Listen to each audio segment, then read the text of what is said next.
Governor Bill Lee says he is still looking at a first-of-its-kind way to fund health care for 1.5 million Tennesseans. It's one of the big topics addressed during the governor's annual budget hearings this week. State Capitol reporter Chris Bungard now looks at what the governor had to say. In the age of COVID, Governor Bill Lee has not given up on what's called a federal block grant from Washington to fund the state's Medicaid program, TennCare. We've been talking with CMS about the Medicaid block grant for a year. Tennessee Republican lawmakers and Governor Bill Lee hope to be the first state to get a block grant of federal money to run its Medicaid program, TennCare. But first, approval was needed from CMS, the Centers for Medicare and Medicaid Services. We'll continue to talk to them.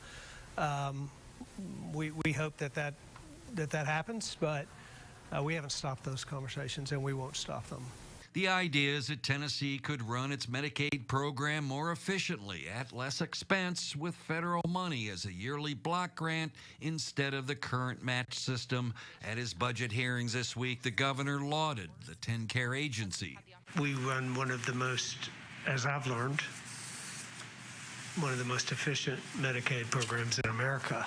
Critics have argued that Tennessee should not be a test case for the rest of the country when it already has an efficient system to deliver and pay health care to 1.5 million lower-income Tennesseans.